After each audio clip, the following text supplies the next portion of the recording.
Hey everybody, it's Kyle. Normally I don't do this, but something's been on my mind and it's kind of kept me awake. I woke up really early thinking about this, and been trying to put it out of my mind, but I can't. So I'm just going to go ahead and share it with you because I guess somebody needs to hear this. So yesterday I had a conversation with a driven autism dad whose child is older and basically an adult on the spectrum now. And he kept saying to me, if only I had known this earlier. And he's a good man. He's a good, hardworking man. He loves his child. But those words kind of rang in my ears. If only I had known this, in reference to the fact that he struggled with his marriage and with his family as his kids grew up, like a lot of us do. Having autism in the home can can be a challenge, and some of those challenges we don't face in the best way possible, and there's long-term side effects of that. And he had seen some of those long-term side effects, and so over a probably an hour conversation, he said it 3 or 4 times, and it kind of drilled into my heart. The some of the regret that I could see that he had. And so, as I laid down to go to sleep last night, I couldn't get it out of my mind that, if only, and I feel super blessed because, I took there was really no guide to raise kids on the autism spectrum when our son was diagnosed years and years and years ago. And so, we made it our purpose as a family to figure some stuff out. Um, and so I feel like I was super blessed through this process. Having two sons on the autism spectrum made me a better man and a better father. And the way we managed it um, ultimately led to us being an even happier family, but not so much for everybody else. Um, Not everybody else figures it out. Not everybody else has the resources that we had, and I understand that. Um, but the idea that if only I had known some of this stuff and had tied into it earlier, my life would have been different, and happier kids and happier relationships, and it just kind of he's a happy man. He's figured some things out now, but part of it broke my heart, and I just couldn't get it out of my system. So I woke up in the middle of the night thinking about it and just kind of thinking, what more can I do? I want to make sure that families have every resource possible um, to create a happy world for their kids on the autism spectrum and for themselves and for their typical kids. Um, but the if only, I think it really stuck with me because a few years back, it's been a long time ago now, I was asked to speak at an autism conference, and um, I spoke on, from struggle to thriving in chaos, like kind of our family story, and shared some strategies and some things that we had done that other families could mirror.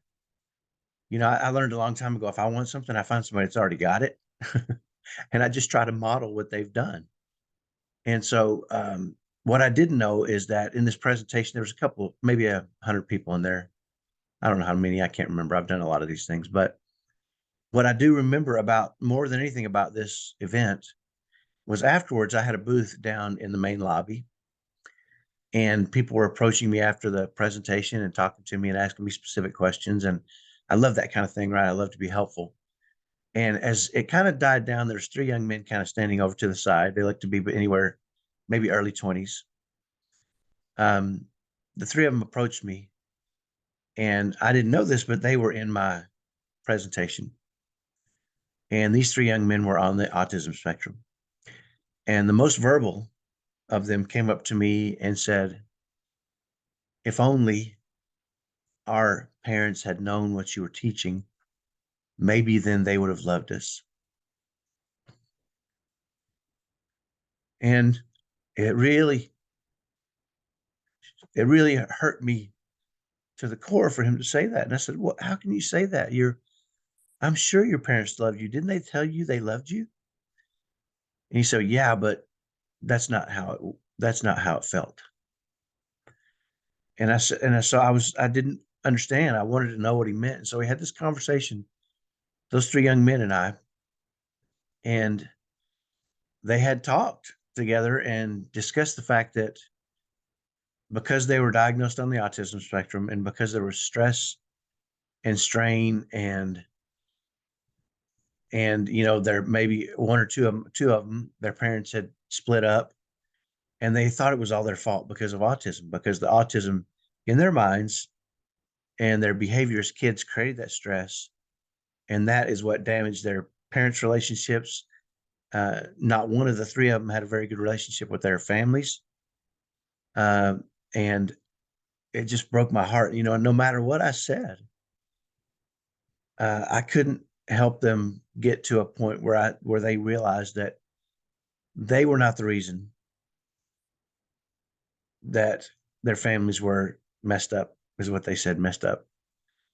And I'm sure their parents love them, right?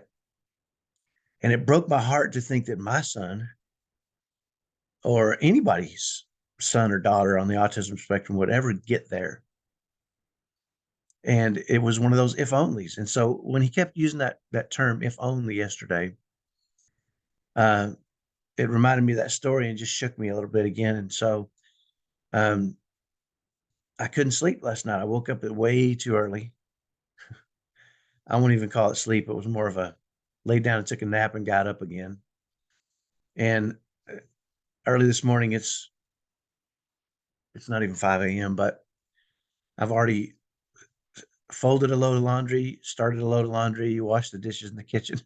I've done a lot of stuff to keep myself busy, thinking that I could wear myself out and go back to sleep, but I can't. I've got to get this off my chest. And so a few minutes ago, before I did this video, I flipped open my phone. I heard a ding, and a gentleman had posted um, kind of his story. And there was a picture of him walking with his son, hand in hand, a cute little boy.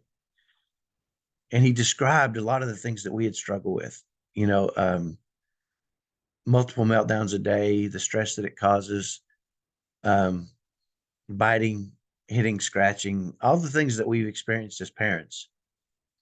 Um, and at the end, he said, but love conquers all. And that's what tipped me, because after talking to these young men, love does conquer all, but not just saying it, not just saying that you love them. They need to feel that from your heart. And the way they feel that is from you managing those situations in a way that lowers stress and that creates a happy world for them and for us. So I just got to get this off my chest this morning. And so maybe I can rest and just say, listen, don't be one of those people that's an if only. Do everything you can. Um, read every book, study any training that comes up that you can go to, do it. Be involved in these groups. There's a lot of great information out there. There's a lot of, if we can help, I'll put a link to our family story where I share the framework that we used to go from a struggling family on the brink of disaster. My wife and I were on the edge of divorce, and we turned it around. And I just shared with you the framework we used to do that. So don't leave it to chance. Don't be an if only. Uh, read. If you're watching this video, thank you. I know you're diligent, and I appreciate that. But do everything you can to make sure you give your kids a place where they can grow up in happiness, and you model that happiness for them by managing yourself in a way that shows them that meltdowns are not the end of the world, right? They don't have to be a freak out thing. It doesn't have to be a fight, flight, or freeze. We can manage these things in a way that allows us to have happy families, even as we raise these kids on the spectrum. So I challenge you to do that. Now that it's off my chest, I'm going to get some sleep. I can feel myself, probably see my eyes getting tighter and tighter, but whoever needs to hear this, click on that link below, watch our story, start using that framework to start repairing your family. Figure this stuff out. I mean, make it your purpose to figure this stuff out. Our kids are worth it. Their happiness is worth it.